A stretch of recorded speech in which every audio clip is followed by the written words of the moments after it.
Hello friends, नमस्कार। आप सभी का आपके अपने यूट्यूब चैनल नैन स्कूल पर हार्दिक स्वागत है। आज के अपने इस वीडियो में हम एक्स सर्विसमैन से जुड़े हुए 3 बहुत इंपॉर्टेंट पॉइंट्स डिस्कस करने वाले हैं।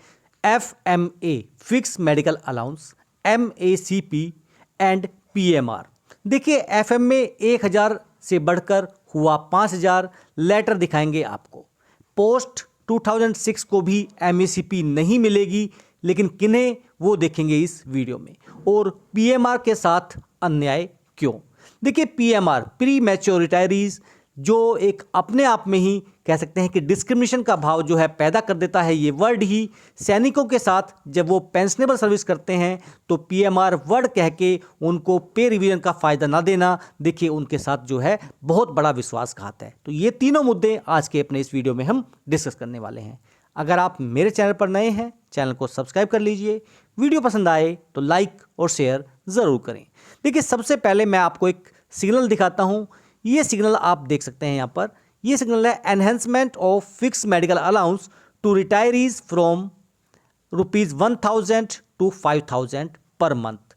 Please refer to this signal of even number dated 16/8/2023 का है and your reply thereto. Now WARB MHA यानी मिनिस्ट्री ऑफ होम अफेयर्स यानी ये CAPF से जुड़ा हुआ लेटर है।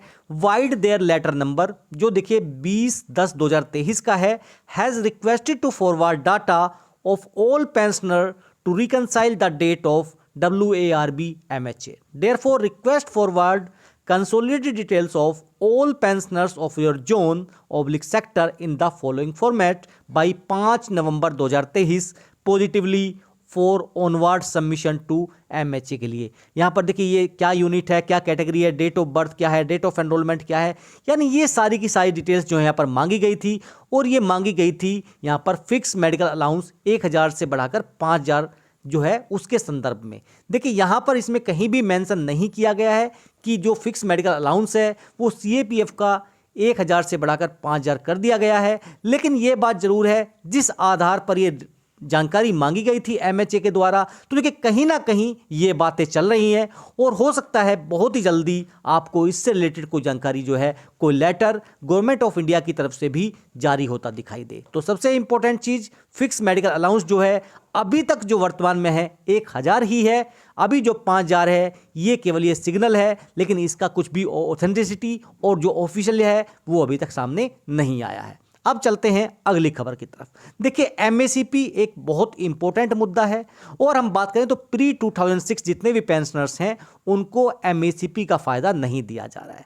ये अपने आप में एक बहुत बड़ी विसंगति है और इसको लेकर बहुत सारे ज्ञापन और बहुत सारे पॉइंट्स रखे गए हैं। लेकिन अगर मैं बताने वाला हूँ कि बहुत से पेंशनर्स ऐसे हैं जो सारा क्राइटेरिया फुलफिल करते हैं, 8 साल, 16 साल, 24 साल या किसी भी रैंक में पूरा 16 साल, फिर भी उनको MACP का फ़ायदा नहीं मिल पाता है। देखिए, वो बोलते हैं कि देखिए हम 2008 में रिटायर हुए हैं और हमें जो है बेनिफिट मिलना चाहिए MACP स्कीम का, और इसको लेकर देखिए वो कंप्लेन भी डालते हैं। लेकिन जवाब क्या मिलता है? जवाब मिलता है कि देखिए आप उसके लिए एलिजिबल नहीं हैं। तो फिर आखिर चूक होती कहाँ है? वो मैं चीज़ें बताऊंगा आज आपको कि अगर आप MACP लेना चाहते हैं तो आप पहले चेक कीजिए कि क्या आप उसके लिए एलिजिबल हैं। सबसे important cheese, disciplinary criteria applicable for promotion will also be applicable for MACP।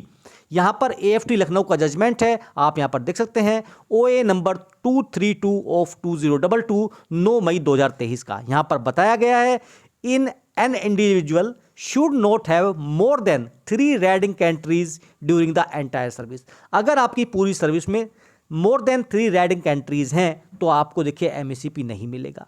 And not more than 1 riding country in last 5 year, और पिछली 5 साल में आपकी एक भी रैडिंग कंट्री नहीं होनी चाहिए।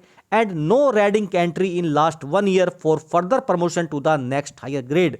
और आपका देखिए जो नेक्स्ट आपका प्रमोशन है उससे पिछले 1 साल में भी आपकी जो है रैडिंग कंट्री नहीं होनी चाहिए। सबसे पहला क्राइटेरिया था आपका डिसिप्लिन का। दूसरा पॉइंट आता है कि अगर आपने प्रमोशन को रिफ्यूज़ कर दिया, आपका प्रमोशन आ गया था, आपने उसको रिफ्यूज़ कर दिया, तो भी देखिए आपको MACP नहीं मिलेगा। If an individual refuse promotion MACP will also be denied. Court का ऑर्डर है 3 जनवरी 2022 का, civil appeal number 7150। If an individual refuse promotion after MSCP, लेकिन अगर आपने एमएससीपी ले लिया है उसके बाद आप प्रमोशन डिनाई करते हैं तो देखिए आपका एमएससीपी वापस नहीं लिया जाएगा। हालांकि देखिए जो आपका एसीआर है, मेडिकल रिकॉर्ड है, प्रमोशन कैडर है, इनका कोई भी प्रभाव जो है आपके एमएससीपी पर नहीं पड़ता है। The benefit of MACP will also be given to the eligible person if he or she joins on first date of month and retire last date of previous month। मान लीजिए कि वो 1 जनवरी को अगर भर्ती होता है और 1 साल बाद में यानी 30 दिसंबर नेक्स्ट ईयर का जो आता है वो उसमें वो रिटायर होता है, यानी 1 साल का अगर मैं बात करें ये भी डेट पड़ रही है तो भी आपको MACP का फायदा मिलेगा, क्योंकि आपकी पूरी जो सर्विस है वो कंप्लीट हो जाएगी उसमें। MACP will be granted if promotion cadre is denied. देखिए यहाँ पर AFT लखनऊ का OA 139 ऑफ 2023 है, जहाँ पर साफ साफ बताया गया है कि अगर आप प्रमोशन कैडर के लिए अनविलिंग कर देते हैं तो देखिए आप MACP मिलेगी आपको, आप उसके हकदार हैं। हालांकि प्रमोशन कैडर के लिए एप्लीकेबल है, लेकिन अगर आपने प्रमोशन को ही अनविलिंग कर दिया है तब आपको MACP नहीं मिलेगी। देखिए यहाँ पर ACP और MACP रिलेटेड बहुत सारे क्वेश्चंस उठते हैं, मेरे ग्रुप में भी देखिए ये क्वेश्चंस आ जाते हैं। यहाँ पर बोलते हैं देखिए MACP का फ़ायदा जो है मिलना चाहिए, चाहे प्री हो चाहे पोस्ट हो, क्योंकि जब भी आप 1 रैंक 1 पेंशन की बात करेंगे तो देखिए आप इक्वलिटी नहीं ला रहे हैं और ये पूरी तरह से जो है गलत है। उसके बाद में देखिए आप देख सकते हैं यहाँ पर PMR के लिए क्या कोई संगठन ने कोई मुद्दा नहीं उठाया अभी तक? सो गई सरकार, अनदेखा कर रहे हैं सभी ज्ञापन को। जब हम 2017 को एट ऑन रिक्वेस्ट पे आए थे तब हमको पता ही नहीं था कि OROP का बेनिफिट नहीं मिलेगा, किसी ने भी गाइड नहीं किया इस बारे में। दिसंबर 2022 में पता चला जब देखिए OROP 2 लागू हुई कि देखिए हमें ये जो OROP 2, 3 और नेक्स्ट जो भी OROPs हैं उनका बेनिफिट नहीं मिलेगा। और देखिए ये पूरी तरह से देखिए उनकी बात जो है सही है, जो कह रहे हैं उनको उसका फ़ायदा मिलना चाहिए। देखिए यहाँ पर मेजर जनरल सतबीर सिंह साहब जो हैं उन्होंने भी देखिए आज ट्वीट किया है, 3 ट्वीट्स किए हैं regarding PMR premature retirees defence personnels, जो OROP 1 बेनिफिट हुआ था 1 जुलाई 2014 से, बट डिनाइड बेनिफिट जो है OROP 2 का। इसका मैं ये साफ साफ, this is neither fair nor justify by denying the OROP 2 benefits to PMR after 7 November 2015 vide government of India letter 7 November 15 is also not fair and not justified. Such a policy will be discriminatory for post to 7 November 2015। This will violate article 14, जो समानता का अधिकार है ये उसको भी देखिए violet कर रही है। और government of India requested to reconsider the grant OROP 2 to all PMRs since defence personnels pensioners retire after qualifying pensionable service. देखिए अगर उसने पेंशनेबल सर्विस, जितनी सर्विस उसके हक में थी उसने वो की है, पेंशनेबल जॉब उसने की है, तो देखिए उसको PMR बोल के आप उसके साथ अन्याय नहीं कर सकते हैं। उसको जो भी पे रिविजन्स हो उसका फ़ायदा मिलना चाहिए। और देखिए यहाँ पर इन्होंने डिमांड की है कि देखिए सरकार को ये चीज़ जो है दोबारा से रिकंसिडर करनी चाहिए। बहुत इंपॉर्टेंट पॉइंट है और वास्तव में इस चीज़ को रिकंसिडर किया जाना चाहिए। तो ये थी आज की बड़ी खबरें, फिर मिलेंगे आपसे। जय हिंद, जय भारत।